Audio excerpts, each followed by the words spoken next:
This is the critical incident presentation by Team 1. Our team consists of Haley, Meredith, Braxton, and me, Jim. Our critical incident centers on a transition in leadership, and the topic is about data and its instruction. So the context of this is going to be a school, an independent private school, and how to navigate that change in that school. The school in question is here. This is a picture of the lower school at Garrison Forest School in Owings Mills, Maryland. A little bit more about that setting. Garrison Forest School is a small to mid-size all-girls independent private school. It's in Owings Mills, which is like northwest of Baltimore. It serves students from preschool through grades 12. So currently the school has an enrollment of 455 students. The school has a day component which runs from pre-K through 12. The school also has a boarding component where students live on campus from grades 8 through 12. And 20% of that boarding program comprises of students from outside the country who are international students. Diving a little bit deeper into the numbers, the school has 3 divisions. It operates as a lower school, a middle school, and an upper school. The lower school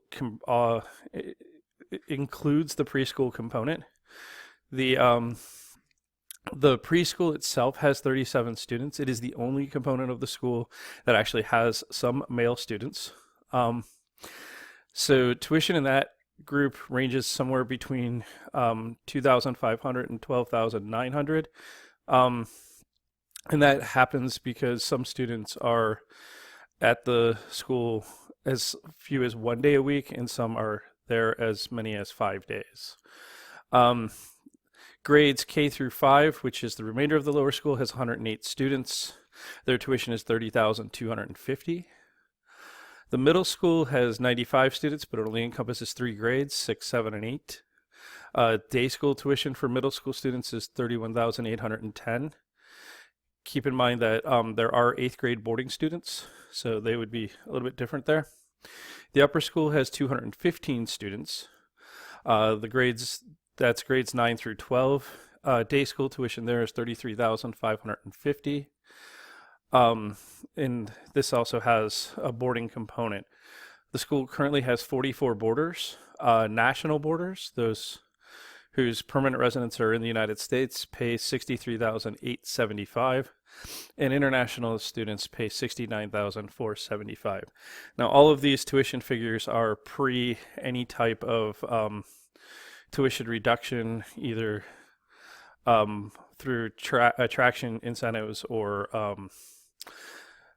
things like family demonstrated need and the like. So these would be the full pay figures for the school. So let's get into a little bit of the characters that are in our situation here. The school has a head who oversees the entire reality, including plant and school. Each division has its own head who are answerable to the head of school. Now, there's a whole other part of the org chart here, which is all about maintaining plant and finance and all of this, but this is the curricular side of the house. So you have 3 heads, 1 lower, 1 middle, 1 upper. You have department chairs, and the department chairs actually run the curriculum from pre-K through 12. So you have department chairs in like English, math, science, social studies, performing arts, visual arts, physical education. So they work to coordinate curriculum by field, and they cross all 3 divisions. Our problem that we're going to state here is going to center on a transition in the mathematics department chair. So I want to call attention to that here. And this is why we're going to talk about faculty that are responsible for math instruction. In the lower school, there are 7 teachers who have math instruction as part of their job. But they also teach all of the curriculum for those the classes that they're responsible for. So they are not curriculum specialists. In the middle and upper school, the math faculty are curriculum specialists. We have 2.5 teachers on the math faculty in the middle school. One of the teachers, the 0.5, is shared with the history department. That teacher has a background in economics. There are 5 upper school math teachers. One of those is including the department chair. I list here also in the characters other instructional leaders. This would include like the head of college counseling, the lead school counselor, the head of what is known as the James program, which is a program that gives students additional opportunities in the STEM fields. So they're going to be very relevant to this topic. There's also an academic dean and a school dean that are engaged in some of these discussions. Okay, so the plot here. The pre-K through 12 mathematics chair position is currently in transition. The current chair is ending her term at the end of the 2021 school year.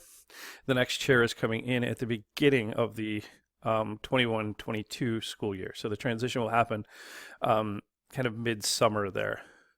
The 3 division heads, the lower division head, the upper division head, and the middle division head, are viewing this transition as an opportunity to introduce a more robust data analysis focus into the pre-K through 12 math curriculum. So this would be a new initiative in the curriculum from the littlest students all the way through graduating seniors. So the question would be like, why now introduce this into the curriculum? The departing chair was largely focused on stability in the department. She did an excellent job of massively reducing turnover. The department actually went from one of the departments with the largest turnover and in a 4-year term. In her 4-year term, moved it to the department that had the least amount of turnover. All the department chairs serve a 4-year term that can be renewed once for a total of 8 years. The current chair is stepping down after 4 because she has a lot of additional leadership roles within the school and has decided to kind of pull back a little to focus on some of those other roles. The other things that she accomplished was that we engaged in a process of mapping the curriculum and performing some gap analysis to find where the curriculum was missing pieces or was redundant in different grade levels. This did reveal a lack of data analysis instruction in every level in each of the 3 divisions. The previous department chair also, or the outgoing department chair, also did a lot to stabilize a shifting lower school curriculum. They had brought in a new curriculum that was National Science Foundation vetted and has been in place now for the entire 4 years of her term. The incoming chair is a little bit differently focused. He's focused on making the math curriculum relevant. And has a personal background in data analysis. So that now that the department has found some stability, the heads are looking to say, where can we move in a new direction? And they're trying to leverage the incoming chair's background to possibly move in this direction. What are the drivers for this? College counseling, who is responsible for making sure that graduates from the school land in colleges that are competitive. The admissions team, who are actually trying to bring students into the school in meeting with prospective parents and families, as well as the James Center head, who is the head of special STEM programs, have all acknowledged and made a push for more data analysis in the curriculum because it's desired, one, by colleges, especially for students who are looking to go into STEM-related fields in research institutions. And also because of this, it has a driver for prospective parents. There's a certain point where in the independent private schools, each school does produce what's called a school profile, which is an outward facing document. And these are largely produced for the point of colleges to be able to make apples to apples comparisons of curriculums. But prospective parents oftentimes use the school profile to make school choices. A large component of that is what is oftentimes referred to as the list, which is a list of colleges and universities that students in the most recent graduating classes were accepted into. The more prestigious this list is, it would be nice to have a list that is fairly research institution robust. The more prestigious this list is, the more likely the school is to attract applicants, and importantly, applicants with the ability to pay full pay tuition. So international boarding students also tend to be students who have a strong STEM focus, or are students that are trying to gain admissions into top tier art schools. So it is clear that boarding families who are international pay close attention to this list. And the more that the school can push students into prestigious universities, the better. And having a data analysis program in their background will definitely aid in doing that. The Baltimore independent school market is very crowded. And currently no school in this market is offering a embedded data analysis offering. So the school would be looking to make this a differentiator. It should be noted that the crowded market also creates a situation where families are able to look out from the current school and change schools easily. These changes tend to happen between the 5th and 6th grade year, and again between the 8th and 9th grade years. So it's like the transition from lower school to middle school and then middle school to high school. So this is an important detail in the discussion because this is a place where the school wants to make sure that they have differentiators to keep students in. And it's also a place where they can look at students who may be looking out from another school and attract them into their base. Okay, so let's talk about obstacles. Aside from the department chair, the faculty at all divisions is not actually trained to provide this instruction at this time. The middle school and upper school teachers are folks that have degrees in either mathematics or related fields, so the ramp up for them would not be so bad. The lower school teachers actually function very different from the middle school and upper school in that they're general ed teachers. So this would be both something that is not central to their job to make the pivot, and also something that they don't have a whole lot of prior knowledge and training in. So it would be not a big jump from middle school and upper school to be prepared to do this type of instruction. The lower school is likely to be somewhat resistant to this. Something to be aware of also is that the lower school operates very differently. Middle school and upper school budgets are controlled by department chairs. Lower school budgets are controlled by the lower school head for all activities. So even in the budgeting end of things. Now, the lower school head is definitely in favor of this transition, but their teachers would have probably the biggest ramp up and the least capacity to deal with this. So this is ultimately a problem of training and preparation of teachers to do instructions. Generally speaking, teachers in the school meet as departmental groups as far as content areas about 1 hour every 4 weeks. That happens in a Friday morning professional development time. They meet every Friday morning, but only one of those 4 is actually departmental. There are 2 half days calendared for content development during the school year. Teachers are also given summer grants. So a group of teachers can apply for approximately 30 hours of additional summer work. And this would be a perfect place to do some of this professional development. The school does support external conference attending and workshops where the school will pick up the tab, and very infrequently are these ever turned down as opportunities. So this is another way for teachers to gain some development on this. And any school teacher that's taking graduate school courses does get tuition remittance for about $6,000 per teacher per year. So these are some of the avenues that are already existent without having to create something new. So this brings us, you've got kind of a layout of the story here and what's going on.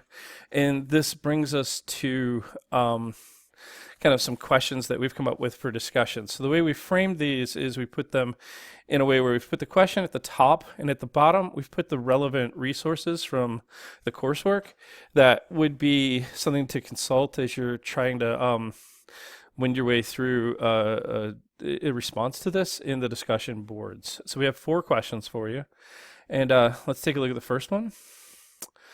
The first one is kind of like a getting to the pre-project aspect of this. It says, during the teaming phase of this project, how should the department chair go about scoping, structuring, and sorting? And this is a reference to the classwork on teamwork on the fly. So you want to pair this question with that reading. The second question, a little bit lengthier. There appears to be a hierarchy among the current teachers based on the level of proficiency relating to data analysis, with upper school math teachers being at the top and thus having more responsibilities to successfully integrate the new topic. This sets up a situation where teachers from the lower and middle school may fall victim to reputation pressure and fail to speak up on topics of education students on a new topic just because they may not know data analysis as much as other teachers. What can upper school teachers do to encourage open conversation and to avoid ideas only coming from one subgroup of the teachers, and make sure that the final implementation works across all levels and not just for the upper school students? So we're kind of tying this question to the reading, Making Dumb Groups Smarter. And that might be a good source to go back to as you're preparing your response for this discussion. To maintain a competitive edge and avoid losing students during the critical transition years, so this would be the years between the middle and upper school and the lower and middle school, Garrison Forest School's math department should implement the new curricula as quickly as possible. Speeding up team learning states that teams designed for learning have more success due to framing the challenge and modeling behaviors that sow psychological safety for increased communication and innovation. How can a large multi-level team be redesigned to allow more opportunities for collaboration and communication? And we're taking as a kind of a place for jumping off here is the article Speeding Up Team Learning, which is in that reference below. And our fourth question is, teaching is a draining job, and the directive being communicated to the team can feel like just one more thing on an already overflowing plate. What steps can the math department chair take to establish a positive emotional culture, like a culture of joy, to motivate the team? What emotional culture, if any, does your workplace possess? Okay, so this is coming from our resource, the Manage Your Emotional Culture. And that's our fourth discussion question. So we've kind of built this out as a narrative, going from setting to characters to plot to now discussion questions. So we think this is a good place to put in an intermission. And we're going to encourage you to pause and take a little bit of time to respond to the discussion questions before we move on to talking about the current state of things. So I would pause the video, go respond to the questions in the discussion boards, and then come back and we'll learn about what's happening now. Okay, so let's talk about the current state, where it all stands today. This project is still very much in Act 1. The chair handoff officially occurs in the midsummer of 2021, so it's still coming up. The outgoing incoming chairs have kind of used an interesting place here. They used the process of textbook selection for the following year to begin a conversation about adding data into the curriculum, and to make sure that the purchase of resources is going to be aligned to this new goal. So this is a way to bring the teachers into the conversation in a little bit of a less threatening way. And it also makes sure that like purchasing moving forward is going to support the efforts that are happening. So that has already happened. A summer grant has been awarded to a cross-divisional team to discuss the implementation of additional data analysis curriculum. The incoming chair has asked a middle school teacher to head that team. So the strategy there is that the middle school teacher is someone who is aligned both to the upper and lower school and can be someone that's reaching out. And it also puts it as a team that is owned not by the leader itself. And it's going to be a group that is representative, a few from each division, kind of teasing out a way to make this happen over about 30 hours. And the outgoing chair has committed to a little bit of summer grad work in her own to enhance her own ability to take on additional data analysis coursework. So that is one, kind of showing some leadership and the ability to say, hey, I'm willing to learn more, and maybe others can follow suit, but also is doing the work to be able to become a resource within the department who is beyond the chair themselves. So that's where we stand today. Thank you for listening to our presentation, and we look forward to a fruitful discussion. Thank you.